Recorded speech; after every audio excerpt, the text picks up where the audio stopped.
नमस्कार दोस्तों, स्वागत है आपका हमारे YouTube supreme God message channel में। आज हम जानेंगे सृष्टि की रचना कैसे हुई। यह जानने के लिए दो संतों के विचार जानेंगे। आइए वीडियो शुरू करते हैं और जानते हैं विचार अनिरुद्ध सृष्टि आचार्य का जी निर्माण महाराज जी कैसे के। हुआ? सृष्टि का निर्माण कैसे हुआ? सृष्टि क्रम देखिए, सबसे पहले भगवान नारायण ने अपनी नाभि से कमल को उत्पन्न किया। कमल में ब्रह्मा जी का प्राकट्य हुआ। ब्रह्मा जी ने मनु और शत्रुपा को जन्म दिया।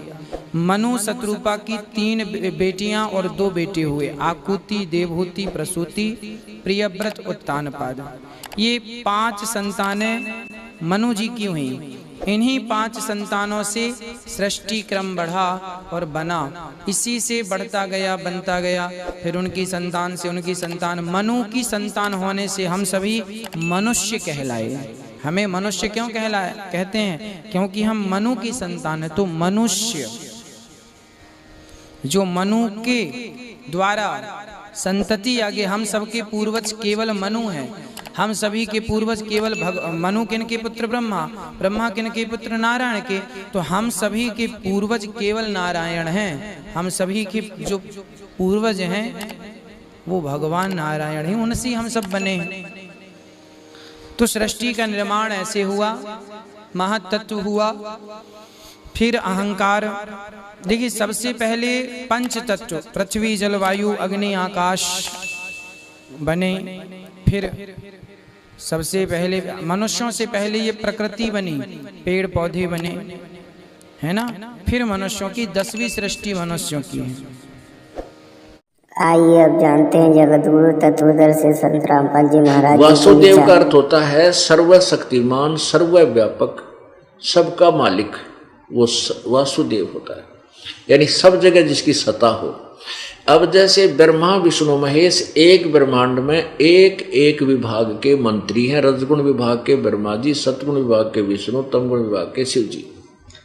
अब देखिएगा एक ब्रह्मांड का चित्र। पुण्यात्माओं, इस ज्ञान को प्रभु कबीर जी ने बताया था 600 वर्ष पहले। अब इस दास को की ड्यूटी लाई कि ये सब अज्ञान हट जाएगा। अब देखिएगा, ये देखिएगा एक ब्रह्मांड का लघु चित्र। ये एक ब्रह्मांड है, ये एक ब्रह्मांड है। इसमें ये पाताल लोक, ये 7 लोक नीचे के, और पृथ्वी लोक, ये स्वर्ग लोक, और ये धर्मराज का लोक, ये ब्रह्मा विष्णु जी का लोक, ब्रह्मा जी का लोक, शिव जी का लोक, ये सूर्य आदि, और फिर ये ब्रह्मलोक। तो ये ब्रह्मा विष्णु महेश जो हैं, ये इनका अलग द्वीप है, इनकी राजधानियां अलग हैं।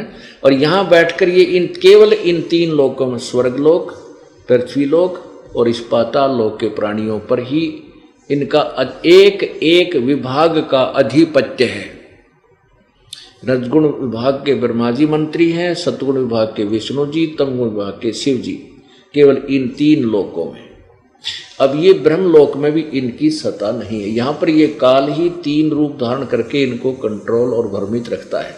ये एक ब्रह्मांड में ब्रह्मा विष्णु महेश केवल एक विभाग के 3 लोकों में, 3 स्थानों के एक एक विभाग के मंत्री हैं।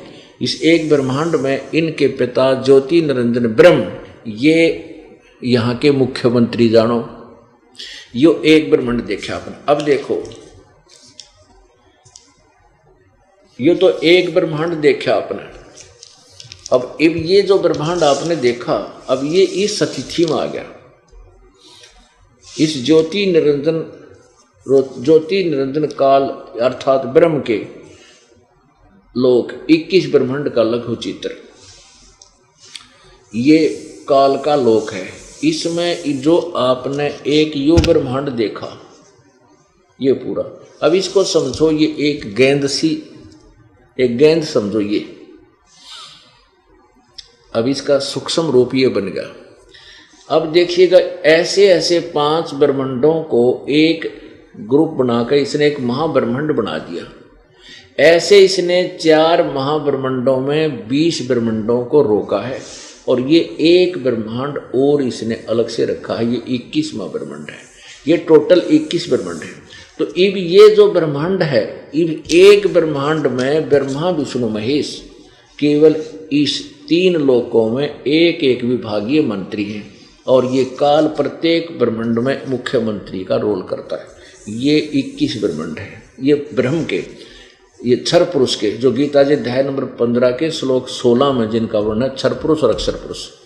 अब ये देखो, अब जो आपने ये जो ब्रह्मांड देखे थे, ये अब इनका 21 ब्रह्मांडों का ये प्रारूप समझो। ये इतना सा स्थान है ये ब्रह्म का, और ये 7 संग ब्रह्मांड हैं परब्रह्म के अर्थात अक्षर पुरुष के, क्षर पुरुष और ये अक्षर पुरुष, ये 7 संग ब्रह्म, और ये है वो परम अक्षर ब्रह्म, सर्वगतम ब्रह्म। अब जैसे अब ये देखा आपने, ये ब्रह्मा विष्णु महेश केवल इन 3 लोकों पर, स्वर्गलोक, पृथ्वीलोक और पाताल लोक पर ही इनकी सत्ता है। ये वासुदेव नहीं है, सर्वव्यापक नहीं है, केवल इन पर व्यापक है। अब ब्रह्मांड इस काल भगवान केवल इन 21 ब्रह्मांडों में, ये काल भगवान जो ब्रह्म है क्षर पुरुष, ये केवल 21 ब्रह्मांडों में व्यापक है, ये सर्वव्यापक अर्थात वासुदेव नहीं है। अब ये स्थिति आ गई।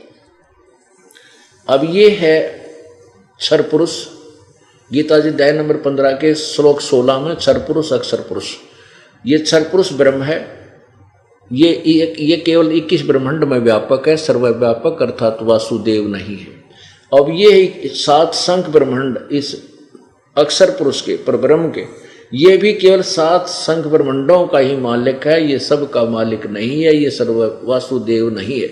अब ये है वो परमात्मा जो तीसरा गीता जी अध्याय नंबर 15 के श्लोक नंबर 17 में कहा कि उत्तम पुरुष तो अन्य परमात्मा इति उदाहरते, जो सब तीनों लोकों में प्रवेश करके जो ये लोक तरम अविश्य विवर्ती अव्यय ईश्वर है, ये है वो परम अक्षर ब्रह्म, सबका मालिक, कुल का मालिक, ये असंख्य ब्रह्मांडों का स्वामी है, ये असंख्य ब्रह्मांडों का स्वामी है, ये है वो वासुदेव, कबीर भगवान। इसलिए कहा कि वासुदेव सर्वमिति समात्मा सो दुर्लभ है, ये बताने वाला कि वो पूर्ण परमात्मा, सर्वव्यापक परमात्मा ही सब कुछ है, ये बताने वाला संत बड़ी मुश्किल से मिलेगा।